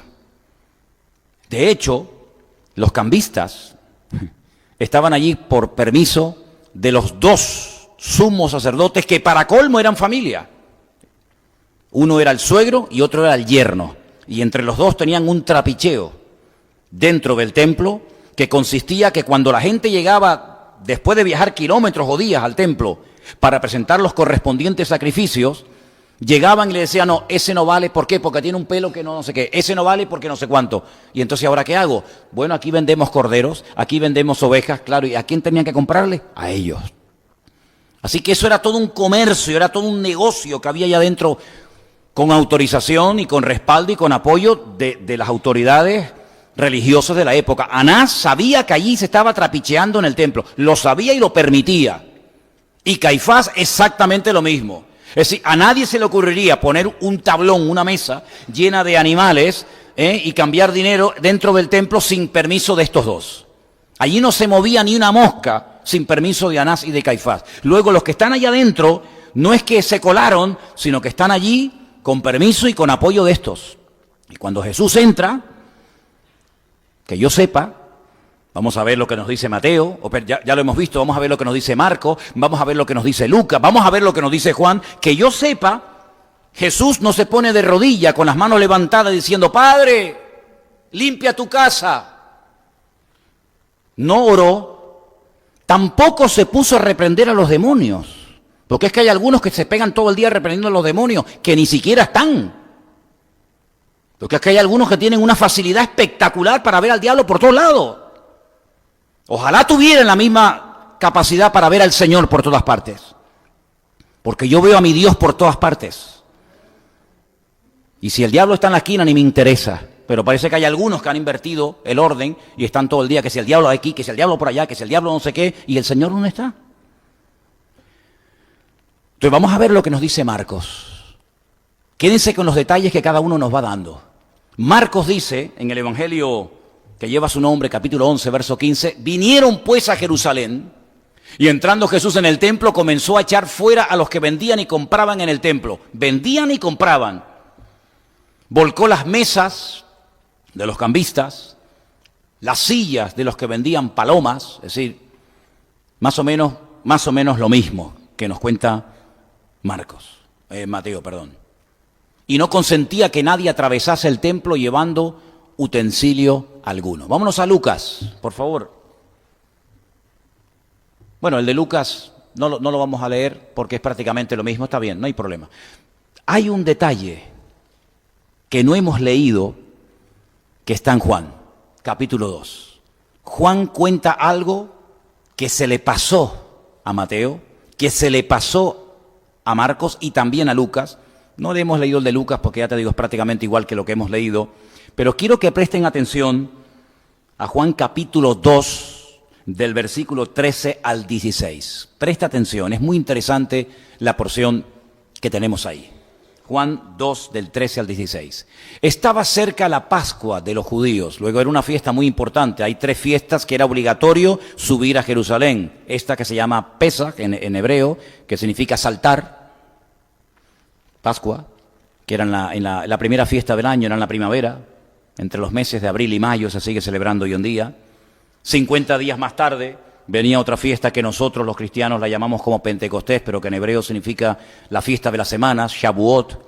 Y al final del año había una tercera fiesta que tenían que subir obligatoriamente a Jerusalén, que era una fiesta que la conocemos con el nombre de los tabernáculos, que en hebreo es la fiesta de Sukkot, porque la gente sale de las casas hasta el día de hoy, es una fiesta muy bonita, y en los jardines, en las azoteas, en los parques, construyen como una cabañita y tienen que estar ahí comiendo, durmiendo con la familia para recordar el tiempo que estuvieron en el desierto. Pero esto que vamos a leer ahora pasó entre el mes de marzo y abril porque era la fiesta de Pesaj, la fiesta de la Pascua, la que les recordaba la liberación de Egipto, de la esclavitud. Y dice que cerca de la Pascua, los judíos, subió Jesús a Jerusalén, subió. Porque siempre dice subir, porque es que Jerusalén es tan alto, ¿sabes? Y cuando vas a Jerusalén tienes que subir. Por eso siempre vas a encontrar esa expresión.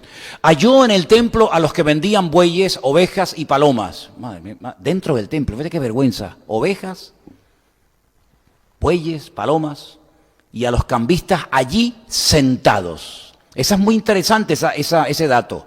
Allí sentados, como estaban ya posicionados. Era su negocio. No es que pasaban por allí y dijo, voy a aprovechar, sino que ya estaban allí sentados, estaban afincados. La Biblia cuando habla de que estaban sentados, significa de que ya habían echado raíces. Esto es mío, este es mi negocio, de aquí no me va a sacar nadie. Y haciendo un azote de cuerdas, eso solamente lo cuenta Juan. Mateo no nos cuenta eso. Marcos tampoco, ni Lucas tampoco. Pero Juan dice que haciendo un azote de cuerdas, echó fuera del templo a todos, y las ovejas y los bueyes, y esparció las monedas de los cambistas, y volcó las mesas, y dijo a los que vendían palomas: quitad de aquí esto, y no hagáis de la casa de mi padre casa de mercado. Hasta ahí. Repito, no veo a Jesús orando cuando tiene que limpiar el templo. No se pone a orar. ¿Orar para qué? Hay gente que se cree que orando lo arreglan todo. Si hay dos hermanos peleados, lo que tienen que hacer es arreglarse entre ellos, no ponerse a orar, ¿verdad? Si le tienes que pedir perdón a alguien, ¿para qué te pones a orar, mijo? Vete y pide perdón. Ahora no es el momento de orar. ¿Tú no sabes que en la Biblia dice la Escritura que hay un tiempo en la vida para todo? Lo habéis leído, ¿no? Eclesiastés capítulo 3. Suma, suma, vete contando todas las cosas que en la vida dice el Señor que uno tiene tiempo. Tiempo de reír, tiempo de llorar, tiempo de sembrar, tiempo de cosechar, tiempo de vivir, tiempo de morir. Hay tiempo en la vida para todo. Y en la vida hay un tiempo que es el tiempo de orar. Pero tú no sabes que en la Biblia hay momentos en los que Dios le dice a la persona: ¿qué haces orando? ¿Por qué te pones a orar? Claro, es algo fuerte, que Dios te interrumpa cuando estás orando y te diga: ¿por qué estás orando? Bueno, el versículo dice: ¿por qué clamas a mí? Y es cuando Moisés está en peligro, vienen los egipcios a prenderlos para llevarlos otra vez cautivos a Egipto. Enfrente está el Mar Rojo y no hay escapatoria. Si vas para atrás te matan, si para adelante nos ahogamos. Pues ¿qué hacemos? ¿Nos ponemos a orar? ¿No lo hubiéramos hecho también nosotros? Claro, es muy fácil cuestionar lo que hacen los demás de malo, pero ¿y tú qué hubieras hecho, mijo? Imagínate, estamos en el desierto, niños, mujeres, ancianos, estos desgraciados vienen otra vez a atacarnos, a llevarnos esclavos a Egipto. ¿Qué hacemos? No tenemos armas, somos esclavos recién salidos de la esclavitud, no podemos defendernos. ¿Qué hacemos? Pues venga, hermano, vamos a ponernos a orar. Y el Señor lo interrumpe y le dice: ¿por qué estás clamando a mí? Me imagino que Moisés se llevó una sorpresa. No lo dice la Biblia, pero habrá dicho: Señor, ¿y qué quieres que haga? El Señor le dice: extiende tu vara y marcha hacia adelante. Ya el Señor le había dado instrucciones a Moisés y le había dicho: me sacas a mi pueblo de aquí y me los llevas allí. Y cada vez que te veas en apuros, cada vez que tengas situaciones difíciles que se te escapan de tus manos, usa la vara, que para eso te la di. Es decir, usa la autoridad que te he dado. No era solamente para mostrarle en Egipto al faraón que Dios está contigo, sino es una vara que tienes que saber utilizarla en momentos difíciles. No la uses para cualquier momento, porque en otro momento de su vida usó la vara cuando no tenía que usarla, le pegó a la piedra y Dios le dijo: así, pues ahora no entras a la tierra prometida. Si todo tiene un tiempo en la vida, ahora no es el tiempo de orar, ahora es el tiempo de extender la vara y ver la gloria de Dios y que el pueblo pase. Y hay otro momento en el que el Señor le dice: háblale a la roca, coge la vara, y se cree que con la vara puede hacer lo que le da la gana, y golpea la roca, y ese fue el motivo por el cual el Señor le dijo a Moisés: ahora no entras a la tierra prometida, porque has usado algo que no es el momento de usarlo. ¿Te das cuenta? Entonces uno tiene que crecer como creyente maduro, hermano. Es tiempo de madurar y darnos cuenta que hay momentos para reprender, cuando hay que reprender. Hay momentos para orar, hay momentos para hablar, hay momentos para callar, hay momentos para actuar en fe, hay momentos en la vida para todo. Y no vemos al Señor Jesucristo entrando al templo y diciendo: a ver, chicos, Juanito, ven para acá, ven, mira, vamos a ver. Les voy a dar un estudio bíblico. Esto no se hace. Esto está muy feo. Cojan las cositas, háganme el favor, salgan para afuera. Esto está feo. Esto es un lugar de oración. Esto no se puede hacer esto, chicos. Yo no veo al Señor así. ¿Y por qué no reprendió al diablo? Porque allí no estaba el diablo. No reprendió al diablo. ¿Qué es lo que hace? Volcó las mesas, las sillas, hizo un látigo, sacó a la gente a patadas del templo. Si hubiéramos estado allí nosotros, ¿cómo hubiéramos reaccionado? Señor, ¿qué te pasa? ¿Qué has hecho? El Señor nos da un ejemplo impresionante de cómo hay que actuar a veces con contundencia con personas que no tienen el más mínimo respeto y temor de Dios. Y la casa de Dios, lo que llamamos casa de Dios, que esto no es casa de Dios, esto es un local, pero lo que llamamos la iglesia, se tiene que respetar. Y en nuestra Constitución, ya dejando tanto la Biblia aparte, en nuestra Constitución, una de las cosas que se dice es que los lugares de culto son inviolables. No puede entrar ni siquiera la autoridad sin permiso. ¿No se acuerdan ustedes cuando entró aquí hace años la Policía Nacional por una persona que se subió aquí arriba y empezó a hacer el numerito, que la Policía Nacional entró y se me puso aquí delante y me dijo, ¿usted nos da permiso? Primero para entrar, pero usted nos da permiso para subir a la plataforma y sacar a esta persona de la iglesia. Le dije, les doy el permiso. Entonces subieron, cogieron y se llevaron a esta persona. ¿Qué te parece? Y la Policía Nacional se la llevó arrastrando se la llevó. Entonces, amados hermanos, en la vida cristiana hay momentos para aguantar el chaparrón, ¿vale? Hay momentos en los que el Señor Jesucristo dijo, Pedro, estate quieto, no te preocupes, yo si quisiera salir de esta, vamos, sin ningún problema, pero ahora no es el momento de defendernos, no es el momento de usar, no la violencia, sino la autoridad. No confundan violencia con autoridad. Jesús no usó de violencia, Jesús usó la ira de Dios, porque dicho sea de paso, hay algunas personas que tienen un concepto mediocre de Dios. Es que Dios es bueno. ¿Y quién dice lo contrario? ¿Quién puede levantar la voz en un culto y decir, no, claro que Dios es bueno? ¿Estamos de acuerdo, sí o no? ¿Y amor? Por supuesto. ¿Y misericordia? Por supuesto. Y yo digo una cosa, ¿y quién mandó el diluvio donde murieron millones de seres humanos? ¿Quién mandó el diluvio al mundo? Donde murieron niños, mujeres, ancianos, matrimonios, animales. ¿Quién mandó el diluvio? Satanás mandó el diluvio. ¿Fue Satanás el que mandó el diluvio para acabar con la humanidad? Eso no dice en nuestra Biblia. Nuestra Biblia dice que Dios le dio oportunidad a la raza humana a través de Noé, que predicó durante mucho tiempo, casi 120 años, de que se arrepintieran, y llegó un momento en el que Dios dijo, ¡basta! Y Dios mandó un diluvio que no dejó títere con cabeza. Ya previamente había dicho, los que se quieran salvar no tienen por qué morir, solamente es cuestión de ser obediente, meterse dentro del arca y se van a salvar. ¿Cuántos se metieron? 8 personas. Noé, su mujer, sus 3 hijos, Sem, Cam y Jafet, con sus mujeres. Punto. Tuvieron más fe los camellos, los burros y los animales que los seres humanos. ¿Quién destruyó Sodoma y Gomorra? ¿Quién destruyó Sodoma y Gomorra por el fuego? Que hasta el día de hoy, cuando vamos al sur del Mar Muerto, se sabe dónde estaba Sodoma y Gomorra y cómo quedó aquello arrasado. ¿Quién mandó fuego a Sodoma y Gomorra? ¿Quién fue? ¿Fue Dios? Una pregunta. ¿Quién creó el infierno? Porque yo veo a la Nueva Jerusalén de una forma espectacular descrita en los 2 últimos capítulos del libro del Apocalipsis, Apocalipsis 21 y 22. Una ciudad espectacular. Pero es que en el Apocalipsis también me habla de que algunos irán por la eternidad, no por un par de semanas, a portarse bien y después salen, sino por la eternidad, condenación eterna. ¿Quién creó el infierno? Si es que ustedes creen que existe el infierno. Porque hay iglesias donde no creen que existe el infierno. Porque algunos dicen, ¿cómo un Dios de amor va a mandar gente al infierno? Pues precisamente por eso. Porque Dios es justicia pura y amor total. ¿Te portas bien? Dios te va a bendecir. Lean el capítulo 28 de Deuteronomio si tienen tiempo y les interesa el tema esta noche.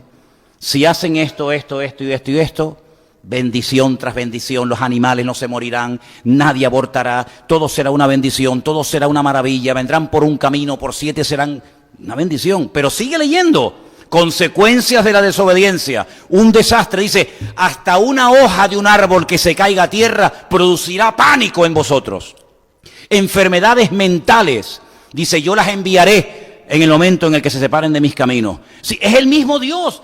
Yo no estoy de acuerdo cuando gente dice, no, es que yo, el Dios del Antiguo Testamento era un Dios, mi madre, del garrote y tal, pero el del Nuevo es más suave. Entonces hay 2.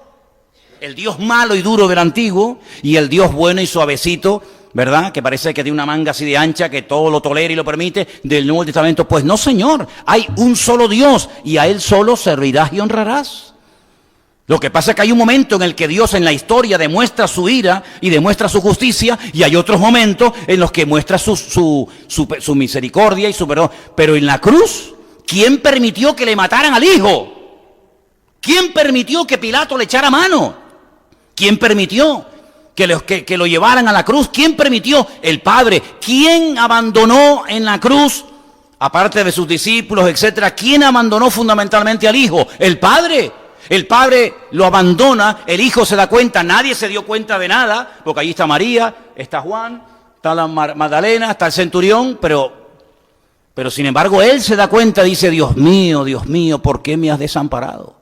Y el mismo Padre abandona al Hijo. ¿Por qué? Porque en ese momento había cargado el pecado de toda la humanidad. Pero vamos a ver, si cuando uno peca y mete la pata no se siente mal, ¿sí o no? Imagínate cargar el peso de toda la humanidad sobre tu vida. Todos los asesinatos, todos los crímenes, todas las violaciones, todos los secuestros, toda esa culpabilidad, ponértela encima sin comértelo ni bebértelo, siendo la santidad personificada y yendo a la cruz a morir, no por mí, yo no tengo que morir por mí, yo soy santo. Morir por aquel y por aquella y por el otro y por el otro, por los que habían muerto, por los que estaban vivos y por nosotros que aún no habíamos ni siquiera nacido. Y Él voluntariamente carga el pecado. ¿Quién permitió que le mataran al Hijo? ¿El diablo lo mató? Fue el Padre el que permitió que Jesucristo fuera crucificado. Pero Isaías capítulo 53 dice, y después, cuando resucite, verá el fruto de su aflicción y quedará satisfecho. ¿Cuántos dicen amén?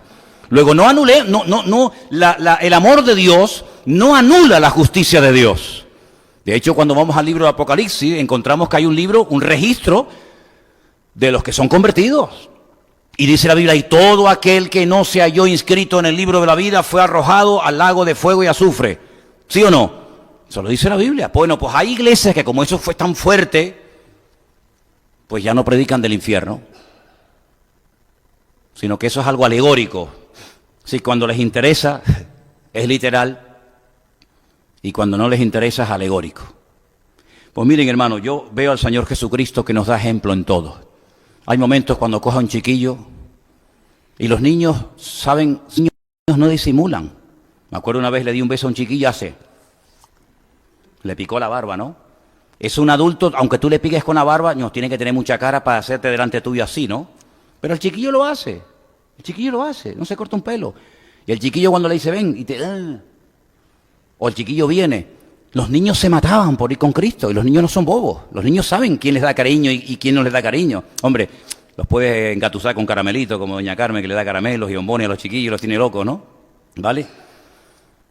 Pero ese mismo Cristo que atraía a los niños es el mismo Cristo que un día le dijo a un discípulo, Satanás, apártate de mí. A un discípulo lo llamó Satanás. Pero días antes le había dicho, bienaventurado eres, Simón, hijo de Jonás, porque esto que acabas de declarar no te lo reveló carne y sangre, sino mi Padre que está en los cielos. Es decir, vamos a coger todo lo del Señor, no solamente lo que nos gusta, no solamente lo que nos interesa. La ira de Dios también la cogemos, claro que sí. Y horrenda cosa, dice la Biblia, es caer en manos del Dios vivo. Tremendo. Vemos, por ejemplo, casos en la Biblia tremendos, donde Dios a veces tiene que castigar a su pueblo, ¿o no? Dios tiene que castigar a veces a su pueblo y abandonarlo y permitir que otras naciones les ataquen. ¿Por qué? Porque la paga del pecado es la muerte y abrían la puerta y cuando iban detrás de otros dioses, cuando dejaban al Señor, cuando quebrantaban su palabra, el Señor permitía que vinieran los enemigos y vamos, no desaparecieron esta gente en la historia por la misericordia de Dios. Porque fueron perseguidos y masacrados por todas partes. Pero sin embargo dice la Biblia que las bendiciones siguen a aquellos que hacen la voluntad de Dios. El bien y la misericordia, Salmo 23, el bien y la misericordia te seguirán todos los días de tu vida. Cuando el Señor es tu pastor, sí. Cuando estás alineado con Dios, sí. Pero cuando haces lo que te da la gana, cuando en la iglesia eres una cosa y fuera eres otra, ni bien ni misericordia ni vaina. Lo que te va a seguir es la desgracia y lo que te va a seguir son las puertas cerradas y te vas a ver más solo que la una y te vas a ver que, como dice la Biblia, Dios puso el cielo de bronce. Y la oración no pasa. ¿Por qué? Porque no estás bien delante del Señor. Dice la Biblia, la oración eficaz. ¿Tú no hablabas el domingo de eso? La oración, A veces he oído gente que mencionan versículos y yo digo, pero si no lo está diciendo mal. No, hermano, la Biblia dice que la oración del justo puede mucho. Es que eso no dice la Biblia. ¿Cómo que no? No le quite a la Biblia, hombre. Cítela bien. La oración eficaz es la que puede mucho. Eso es lo que dice la palabra. Como aquellos que dicen, y Dios bendice al dador alegre. ¿Dónde dice eso? No, la Biblia. ¿Dónde lo dice, mijo?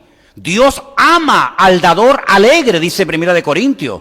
¿Dónde dice la Biblia que Dios bendice al dador alegre? Yo creo que Dios bendice, claro, pero no me cambien los textos y los amaña a su manera. Dios ama al dador alegre, que lo bendice, claro, pero no me cambie una cosa por otra.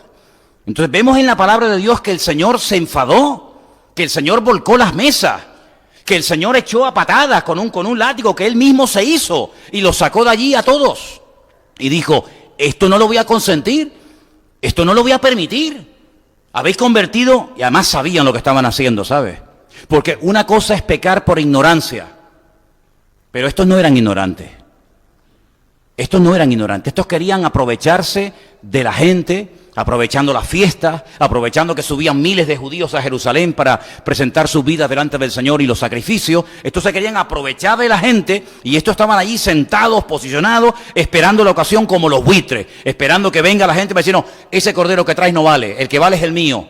Y la gente, la pobrecita, ignorante, pues compraba y tal, y aparte decían que los precios que ponían de aquellos corderos eran terroríficos, abusivos, pero como la forma de acercarse al Señor en aquel tiempo era a través de animales, si no traes un animal, no entras a la presencia de Dios hasta el año que viene que venga. Entonces la gente hacía, hermano, todo tipo de esfuerzos y de sacrificios, ¿verdad?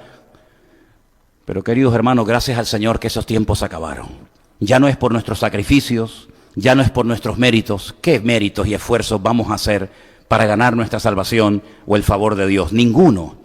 Todas nuestras justicias son como trapos de inmundicia. Ya les dije en su día en hebreo lo que significa trapos de inmundicia, ¿se acuerdan? Todo eso el Señor lo considera nada. Pero cuando Él tiene que obrar con contundencia, cuando Él tiene que ponerse en su sitio y decir, esto no lo voy a permitir, el Señor lo hace. Entonces yo no quiero, hermanos, que ustedes tengan el concepto, primero, de que el Señor se equivocó, porque el Señor no se equivocó. Amén, hermanos. El Señor no se equivocó. Y cuando ocurran en otras ocasiones, que espero que no, pero si ocurren en otras ocasiones situaciones de personas que vienen a perturbar, de personas que vienen a mofarse del Evangelio, de personas que vienen a creerse que los cristianos somos idiotas, y los cristianos no somos idiotas. Los cristianos no somos tontos. Pues que tengan claro que en este lugar se respeta. Y cuando venga la gente a este lugar, que viene voluntariamente, y voluntariamente se van, que sepa que hay unos mínimos. ¿Cómo me dolió cuando una política de Madrid, una chica que está en un partido político, entraron a una iglesia católica, hicieron allí un desmadre y casi se desnudaron? Eso es una falta de respeto. No nos debemos de alegrar ante semejantes cosas, porque eso es un disparate, eso es una falta de respeto terrible. Mira, aunque lo hicieran en una mezquita musulmana, me da exactamente igual. Hay cosas en la vida que hay unas rayas que no se pueden atravesar. Hay unos mínimos, hay unos principios de educación, de respeto, y yo sé que en el mundo esos valores y esos límites como que ya se han perdido. Pero no, Señor. Nosotros los cristianos sabemos hasta dónde podemos llegar. Y sabemos que hay momentos de perdón, de misericordia, pero momentos de decir, no te pases ni un pelo conmigo, Se lo dije una vez a uno, digo, no te pases ni un pelo conmigo, porque tú me conoces como cristiano, pero si tengo que dejar el título de pastor para ponerte en tu sitio, lo hago, amigos. Y por eso es muy importante, hermanos, que todos tengamos el mismo sentir. Que nos demos cuenta que cuando una persona entra a un culto, sea este o sea cualquier otro, a interrumpir, a liarla, con una falta de respeto total y absoluto, amigo, nosotros los cristianos recurrimos a lo que nos dice la Biblia, a las autoridades que han sido puestas por el Señor. Quiero que vengas conmigo, yo sé que no te lo había dicho previamente, pero quiero leer Romanos capítulo 12. En Romanos capítulo 12 hay unas palabras muy interesantes que de vez en cuando deberíamos de leer, porque la Biblia nos habla acerca de cómo el Señor establece, de cómo el Señor pone en nuestro camino a las autoridades para que las respetemos y para que recurramos a ellas cuando sea necesario. Dice la Biblia, en Romanos capítulo 12, por favor. Romanos capítulo 12, capítulo que habla acerca de los deberes cristianos, versículo 19, por ejemplo. No os venguéis vosotros mismos, amados míos, dejad lugar a la ira de Dios, porque escrito está: mía es la venganza, yo pagaré, dice el Señor. Si tu enemigo tuviere hambre, dale de comer; si tuviere sed, dale de beber. Pues haciendo esto, ascuas de fuego amontona sobre su cabeza. No seas vencido de lo malo, sino vence con el bien el mal. Y ahora mira lo que dice: sométase toda persona a las autoridades superiores, porque no hay autoridad sino de parte de Dios, y las que hay, ¿qué dice? Por Dios han sido establecidas.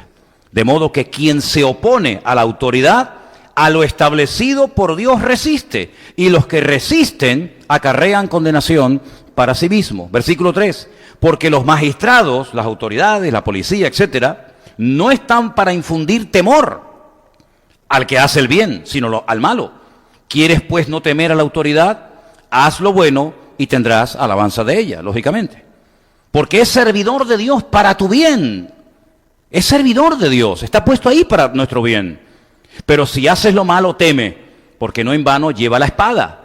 Bueno, hoy en día ningún policía lleva la espada, pero lleva la porra, ¿no? ¿No? ¿Vale? Bueno, en Venezuela sé que algunos llevaban un machete. Yo por lo menos de niño me acordaba de aquello, ¿no?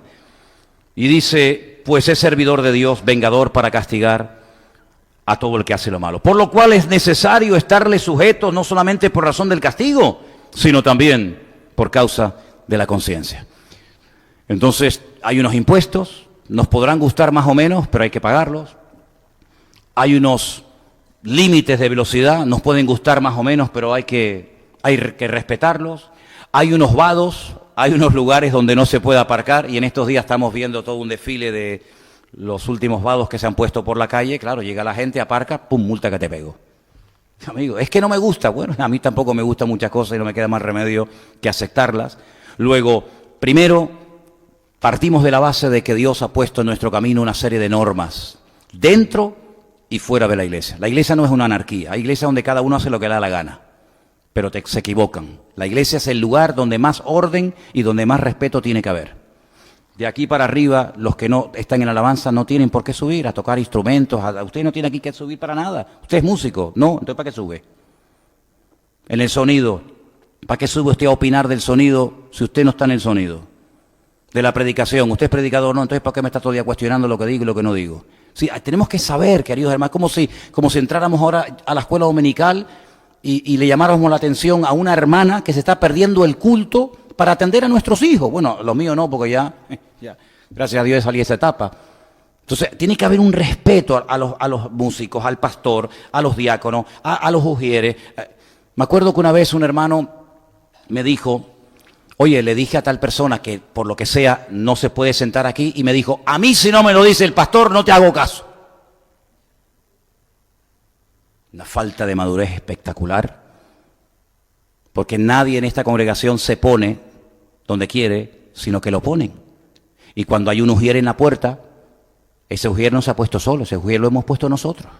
Por lo tanto merece un respeto, como las maestras de escuela dominical, como los niños, exactamente como todos. Eso de puertas para adentro, pero de puertas para afuera no estamos exentos de cumplir las leyes del mundo, siempre y cuando, subrayo, siempre y cuando no vayan en contra de lo que dice el Señor.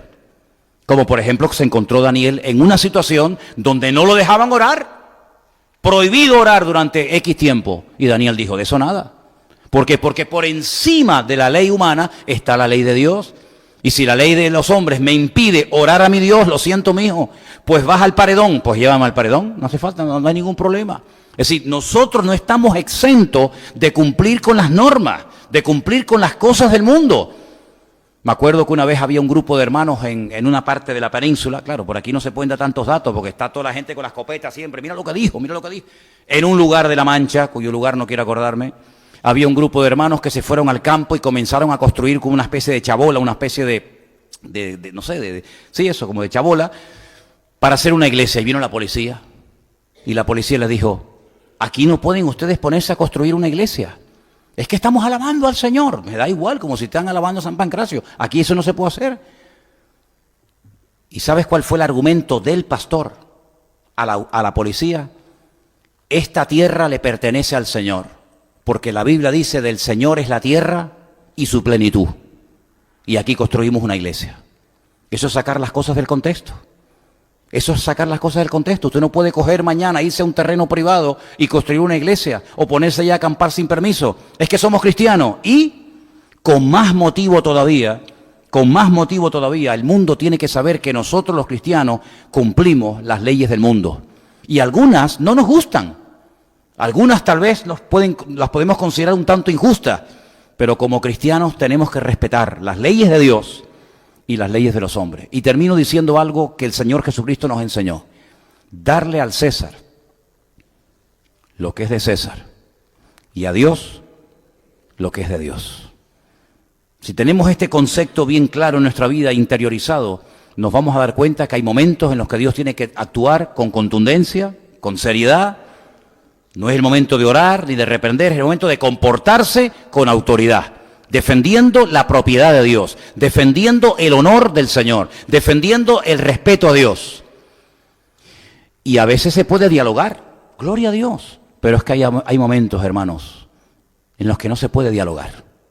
Y entonces me gustaría que todos y cada uno de nosotros, primero, si entra en algún momento determinado una persona al culto a interrumpirlo, primero, nosotros no nos vamos a descentrar, sino vamos a estar, ¿qué es? Hay alguien que está cantando, seguimos cantando.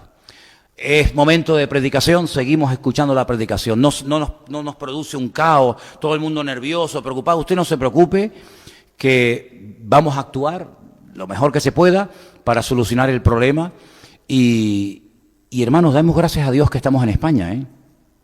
Porque si nosotros tuviéramos la iglesia en Irán, o en Arabia Saudita, o en Marruecos, o estos países que vienen y tienen todos los derechos habidos y por haber, pero que si nosotros fuéramos a los de ellos, no podríamos ni llevar una Biblia bajo el brazo, probablemente ni nos dejarían congregarnos, probablemente ni nos dejarían ir a un lugar con la palabra de Dios en la mano. Pero damos gracias a Dios de que aquí tenemos una libertad, gracias a Dios, que ha costado mucho esfuerzo y sacrificio conseguirla, porque en este país ha habido persecución y en este país se ha prohibido leer la Biblia.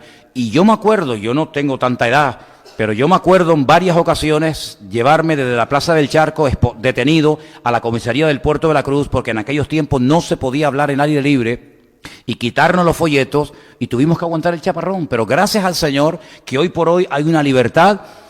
Vamos a valorarla, vamos a respetarla, pero no vamos a bajar la guardia, porque el enemigo lo único que quiere es poner nervioso al pueblo de Dios. Lo único que quiere es perturbar y robar la paz. Pero a Cristo les recuerdo, amados hermanos, que la paz nuestra le costó la vida. No dejes que nada ni nadie te robe la paz ni la bendición de Dios de tu corazón. ¿Cuántos dicen amén? Oramos, cierra tus ojos, por favor, ahí donde estás. Vamos a darle gracias a Dios, que Dios nos ayude a madurar, a aprender, a poner la mirada siempre en el Señor, confiando en Él. Dice la Biblia, encomienda, dirige al Señor tu vida, tus oraciones, espera en Él y Él hará.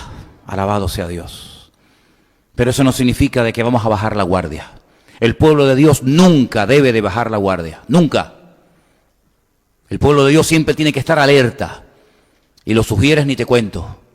Como esos perros que tienen los pastores en los rebaños que están todo el rato mirando al horizonte, por si acaso ven las orejas del lobo.